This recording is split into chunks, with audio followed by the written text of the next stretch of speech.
एक को ही भजो। बोलो भक्त वत्सल भगवान की जय।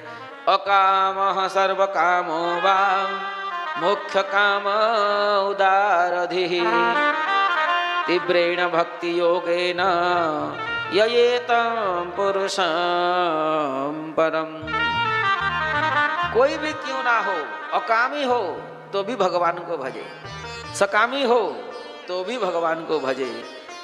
और मोक्ष की इच्छा भी अगर किसी के अंदर है तो मोक्ष का पति भी तो भगवान है। कैवल्य पतये नमः। तो मोक्ष को इच्छा करने वाला, मुक्ति इच्छा करने वाला भी एकमात्र भगवान को ही भजे। और जो उदार है, उदार व्यक्ति भी भगवान को भजे। पर कैसे भजे? तीव्रेण भक्ति योगेन।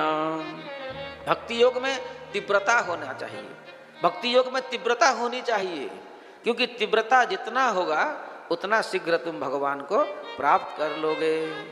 कामम क्रोधम भयम ऐक्यम है, ये जितने भी है, कामी हो, क्रोधी हो, लोभी हो, कोई भी क्यों ना हो, तन्मयता हिते। अगर तन्मयता के साथ अगर कोई भगवान को भजता है तो निश्चित रूप से भगवान उनके पास आ जाते हैं। इसलिए जितने भी भक्त हुए हैं संसार में, वो हर भक्त के अधीन भगवान रह करके ही कल्याण किए हैं।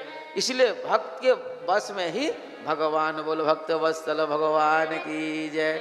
भक्त के बस में ही भगवान रहते हैं, क्योंकि भक्त का जो भी इच्छा होता है, भक्तेर इच्छाय कृष्णेर सर्व अवतार। क्योंकि ये दुनिया में अगर भगवान अवतार लेते हैं ना, तो सिर्फ कल हम सुने थे, उसका व्याख्या तो हम नहीं कर पाए, पर कुंती जी बहुत सुंदर बात बताई। वो बोली कि आप अगर अवतार लिए हो ना प्रभु, वो अवतार किसके लिए हुआ?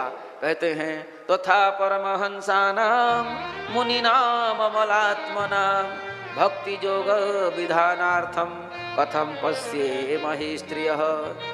सिर्फ बड़े बड़े अमलात्माओं के हृदय में, बड़े बड़े ब्रह्मज्ञानियों के हृदय में सुखा सुखा शुष्क शुष्क जो ब्रह्म का उपासना रहता है ना, उसी ब्रह्मज्ञानियों को भक्ति योग का विधान देने के लिए ही ये संसार में आप आते हो। बोलो भक्त वत्सल भगवान की जय। इसलिए हे राजर्षि, ज्ञानम यदा प्रतिनिवृत्ति गुणोर्मि चक्रम आत्म प्रसाद उत यत्र गुणे स्वसंगः कैवल्य सम्मत पथ अथ भक्ति योगः को निर्वृतो हरिकथा सुरति न कुर्यात्। इसीलिए भक्ति योग में लगना चाहिए कि भक्ति अगर कोई करे तो भगवान भक्ति के अधीन हो जाते हैं। इसलिए भक्त जो कहता है उसी को ही भगवान करते हैं।